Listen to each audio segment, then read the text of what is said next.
you guys, and welcome to the Women's Cave. Wow, she gave this to me today because it's a beach day. It's a beach day. Like, we had a whole bunch of office work to do, and we've been in our house, for months now. And so we thought, you know what? We live in a beach privileged community. Mm-hmm. Why don't we do our work at the beach? Like, what's the literal reason that we're in this house?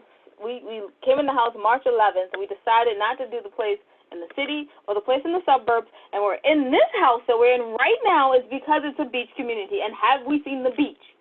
No. And then finally on Wednesday of this week, we were like, you know what we're gonna do? Go to the beach. And then now we're like, wait, we love this place, so now we're like writing down there and figuring out stuff and taking laptops to the beach. I guess that's not good. But we're gonna do it anyway. Anyway, we wrote books. Oh yeah, I'm Jade though. Oh right, and I'm Ramona. Well done. I know. Ebola elbow. Yes. Okay, so now we wrote books. We did. We wrote the And I Thought series, and I Thought Divorce Was Bad with Other Life Lessons. And I thought being grown up with Evie, which y'all are not going to recognize because I did a whole rebrand, redesigned the cover. It is so nice now. So you can just go on Amazon and you don't have to buy it, but just look at it though, right? Just look at the pretty cover and tell me how pretty it is. I really appreciate it. If you don't think it's pretty, keep your thoughts to yourself. Well, no, you can tell me it's not. And if I have something to work on, I take feedback, but I'm just saying. It's better than it was. So, yay! And it's also going to be an audiobook. Mad props to Josen. She made our work. Mad props? How old are you? Yes, I'm really old. Leave me alone. She's not that old. We've been watching 90s movies because, we're stuck in the house. Anyway, Jo did a great job. She made our words come alive. And we also have the Mr. Guide series and one about our departure for us and one about only all poetry books. Oh, besides our books are literary life guides for poetry. And one of our all poetry books is If Only I Were Me. And you guys, we are the founders of the 25 hottest indie authors. Really? You just every time, indie authors, artists, and advocate magazine. You need to tell me when you're going to do these things. Yeah, it's better when you can find out everything your ladies are doing, or just look us up on our website and be jealous of the pictures that we take at the beach at www.andwethought.com. But you're not here to hear about us. You're here to hear from our wonderful guest. Wonderful guest, would you like to introduce yourself? I love how you said Gus. I did? Yes. That's it. Wonderful guest. All right. I'm Darcy Carson. I'm a long-time romance writer. My first book was published in the dinosaur ages, but we won't talk about that. A friend asked me to start joining their Kindle worlds, which kind of kick-started me back into writing. I did about 5 of those, and then of course Amazon canceled the Kindle worlds. So I decided that, well, I might as well start writing again. I published a self-published one, and then I went over to Wild Rose Press, and I do paranormal romance with dragons and wizards and witches. And then I've also done a straight historical Irish book. And I'm just today finished the 3rd book in the Dragon series. It will go to the publisher as soon as I'm hit that send button. And then I'm off to do other things. So that's lovely. Okay, so let me get the boring, horrible question out of the way first. Absolutely. Everyone wants to know, every author who's not published would like to know, how did you find your literary agent and your publisher? And then we can ask you a question. Okay. I've actually had 3 literary agents in my lifetime. And one was too young, one didn't get along, and unfortunately one got ill. So I did it on my own with the publisher. Any publisher will take unsolicited manuscripts, and that's what I did. I just submitted it. The Dragon series has been around for a long time. I just never pushed it hard enough. And so this time I thought, okay, let's try. And they took it on the first round, which really surprised me, but I'm glad, and it's doing real well. That is amazing. That's amazing. Oh my goodness, that's exactly how I want my success story to be. Like, I skipped the literary We write agent, poetry. and I went straight to the publisher with my poetry, and then they slammed the door in my face while laughing, and with tears rolling down their eyes, and said no. No one tells. Between the first book and the second one, so The first one was published because I went out on a smoke break with the editor. And she said, "What do you write?" I told her, and she said, "Send it to me." She bought it. So it's luck. It's not always the skill of the writing, it's luck. Right place, right time. I have a very nice publisher right now, the Wild Rose Press. And I had two editors there, one for the fantasy series and one for the historical series. And of course, you weren't supposed to do that, so I broke the rules. You were supposed to submit to the same editor, but it didn't work out that way. So, hey, I just rolled with what happened. There's a reason why they only represent certain things. Because they only know certain editors, because only some editors deal specifically with this. So obviously you had to do it that way. Yeah, You're your own literary. I was afraid to break the rules, and I broke them. So as you said, for many years that you were your own literary agent. What would you suggest as advice? As advice to other authors that are trying to take control of their own career. Persistence. Never give up. My friends call me a pit bull with lipstick. So you can. It's really true when they say an editor or an agent. It may not appeal to them that day. In fact, when I was looking at something recently of my own, and I sent a book to Silhouette once, and they said they love this, they love that, they love. But unfortunately, there was paranormal elements in it, and they did not like to publish that type of book. Duh! I mean, I let it go. I just went on to the next project instead. Yet here was a publisher said, this was good, this was good, this was good, but we don't do paranormal. Well, if you know the Silhouette romance, that's kind of the contemporary, very straight contemporary. So I sent it to the wrong publisher, but I never pursued it after they rejected it. So it's very important to know who you're sending it to. So yes. Okay. I know one of the reasons I had asked you to come on the show is because I like the idea of Irish historical romance. I have not read Irish historical romance, but I just like the idea. You're not supposed to admit that ever. What? I'm not supposed to admit it, but I figure it's great to talk to the author before I pick up the book and invest the time, right? Right. Except, to be honest, a person's personality might be different than the writing. You kind of got to go with that too. Well, I'm picking up your book because your personality is awesome. I know, right? She came on and I said, I think I really like her. Yes, I'm reading the book. But can you tell us the titles of the books? Oh, okay. Well, we'll start with the Dragon series. That's called He Walks in Dreams. That's the very first one. And it's basically about, man by day, dragon by night. And he's under a curse, so how does he break the curse?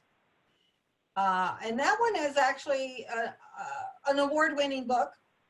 It's won several awards because I stuck it in the drawer and just let it sit. The second one is She Wakes the Night. No, is that the second one? What is this? Oh, Woman in the Woods. I had to turn around and look and read the title. Woman in the Woods is the second one, and it's more of a fantasy romance, but it has little tiny dragons the size of fireflies. And it's like one of them has to save a sister, one has to save a village, and they both have to save all the dragons. Because that's that one. The third one is called She Wakes the Night, and that's the one I just got done. And I really don't have a tagline for it yet because you're so focused on the book. But she was a tree for 1,000 years. And so she was the sister in the second book, if that makes sense. Wow. This is nice. Okay, so how did you jump it? Oh, no, let's get to the Irish historicals. I'm sorry. The Irish historical is, let's see, what's it say? To Steal an Irish Heart.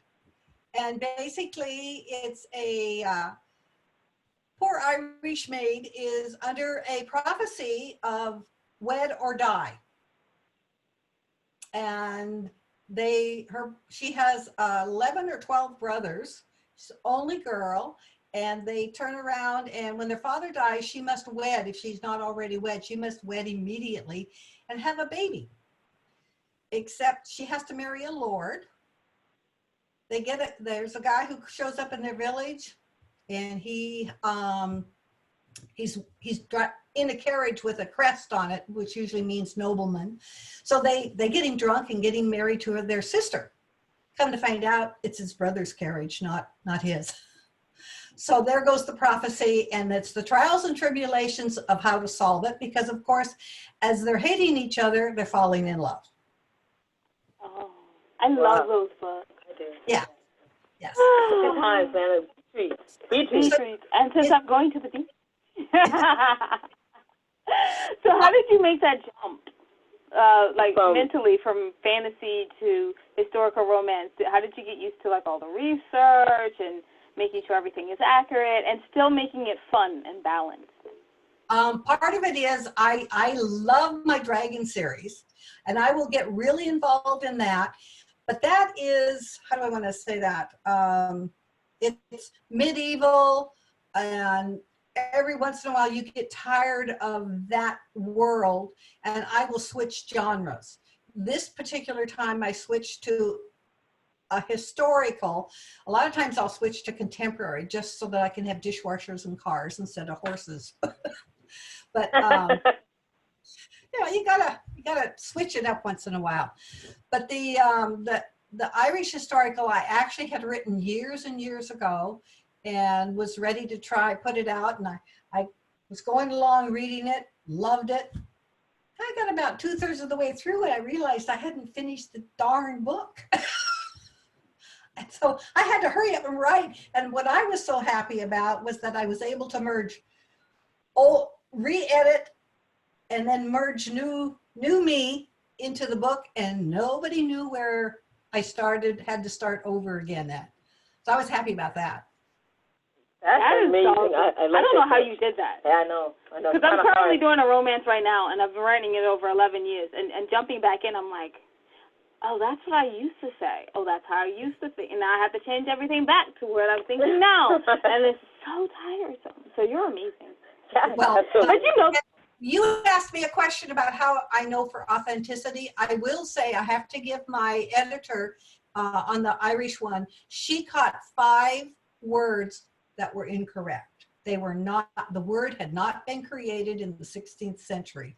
So I had to go back and find a word that meant the same thing, but was from the 16th century.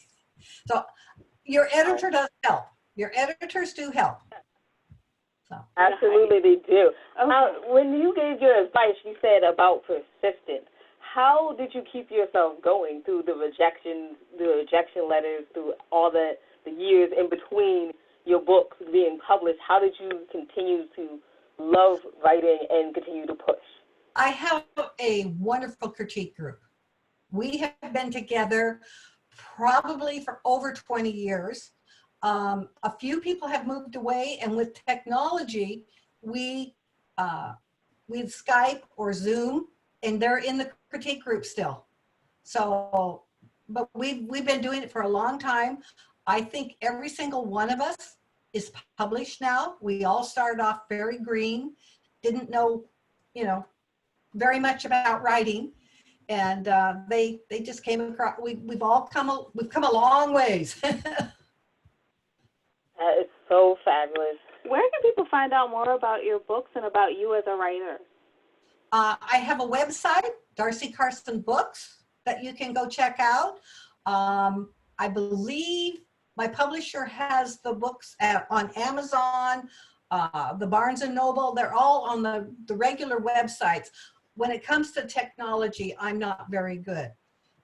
People laugh at me because I can write on a computer, but don't ask me electronic questions and hold my hand when I do. I'm learning. Zoom is new for me. I could do Skype, but Zoom has been new.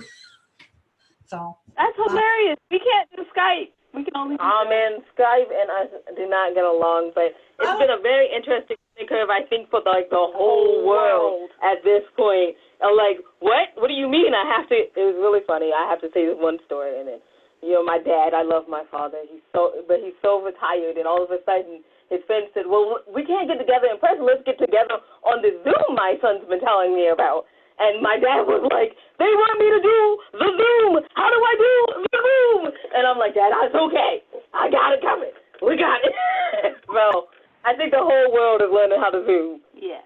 Well, actually, my grandson came over on Tuesday to teach me how to do YouTube videos because I want to start doing not your grandmother's writing tips. And Ooh! Isn't that a cute I'm title? going to You're coming back. First of all, you're coming back. You have to come back to talk about that, sis. And second of all, please just add us to your list so when you started, we can subscribe. Oh, well, now see, that's technical. I'll have to get him to help me do that. But Absolutely. But thank you so much for coming on, and tell us where we can find your website one more time. It's darcycarsonbooks.com. I assume you just type it in and there it is. But absolutely, that's what happened. And thank you so much for coming on. Jade, would you like to wrap us up? Absolutely.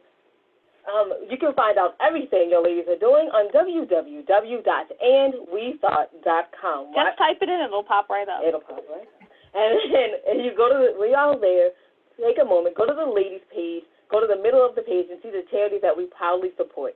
Yes, we know that times are hard, and maybe you do not have funds to donate to them, but maybe you have extra clothes that you were thinking about donating. Maybe you want to think about donating to them. And even if none of that is possible, that's fine. Maybe you just want to go on their website and look at what they're doing and send them a wonderful note to say, hey, I see what you're doing, and thank you for doing it, and keep going, because we all need that encouragement sometimes. So we thank you in advance if you can do that. And remember, wisdom is all around you if you're open to finding it and accepting it. So peace and love, you guys, from beach-going Winona and Jade.